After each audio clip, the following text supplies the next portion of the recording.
से जाना जाता है। इस दिन भगवान श्री हरि की पूजा की जाती है। जया एकादशी को सबसे महत्वपूर्ण व्रतों में से एक माना जाता है।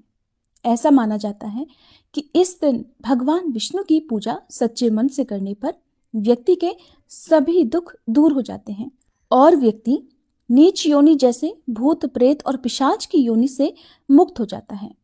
आइए आपको बताते हैं साल 2024 में जया एकादशी का व्रत कब रखा जाएगा और व्रत का पारणा किस दिन किया जाएगा।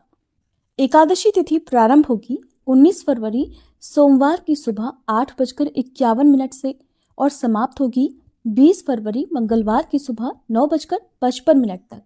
ऐसे में इस बार नियमों का पालन करते हुए 20 फरवरी मंगलवार के दिन ही जया एकादशी का उपवास रखा जाएगा।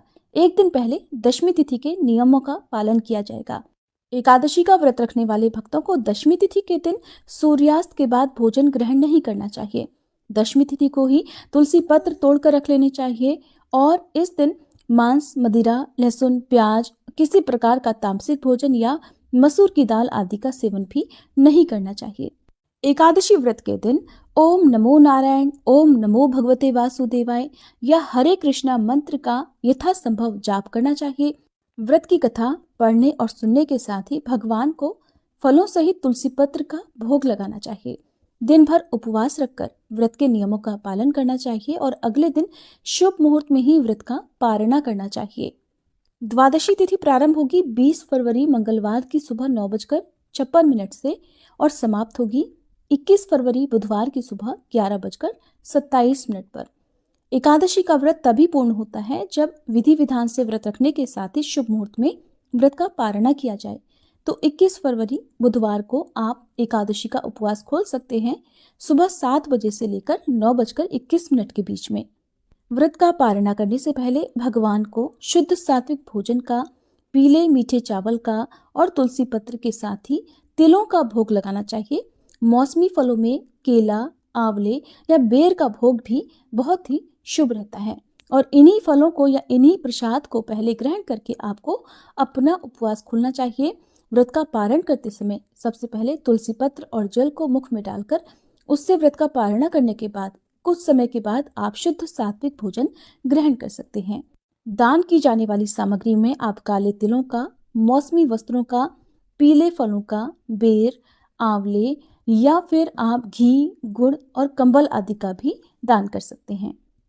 इसी व्रत के संबंध में एक बार धर्मराज युधिष्ठिर को भगवान श्री कृष्ण ने एक कथा सुनाई, जिसके अनुसार कालांतर में देवराज इंद्र नंदन वन में अप्सराओं संग विहार कर रहे थे और गंधर्व गान कर रहे थे।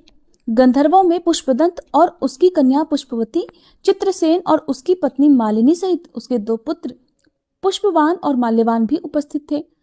माल्यवान पर मोहित गंधर्व कन्या पुष्पवती ने माल्यवान को रूप लावण्य से मोहित कर लिया। गंधर्व इंद्र हेतु गान करने लगे, परंतु भ्रमित मन के कारण उनके बेसुर ताल से क्रोधित होकर देवराज इंद्र ने उन्हें शाप दे डाला, जिसके अनुसार पुष्पवती और माल्यवान ने मृत्युलोक में पिशाच रूप धारण करके अपने कर्मों का फल भोगा। जया एकादशी आने पर उन्होंने भोजन और जल त्याग कर पीपल के वृक्ष के नीचे रात भर जागरण करके भगवान का ध्यान किया, जिससे उनकी पिशाच योनि से मुक्ति हो गई। जया एकादशी के दिन विशेष पूजन, उपाय और व्रत करने से हर प्रकार के संकटों से मुक्ति मिलती है। इस व्रत को धारण करने से व्यक्ति को अंत में मोक्ष की भी प्राप्ति हो जाती है और ऐसा व्यक्ति अपने पितरों का भी उद्धार कर देता है। नरक योनि में गए हुए या पिशाच योनि में पड़े हुए पितरों का भी जया एकादशी के व्रत के पुण्य प्रताप से उद्धार हो जाता है। उम्मीद है ये जानकारी आपको पसंद आई होगी। वीडियो अगर अच्छी लगी हो तो लाइक करने के साथ ही हमारे चैनल पर आप जया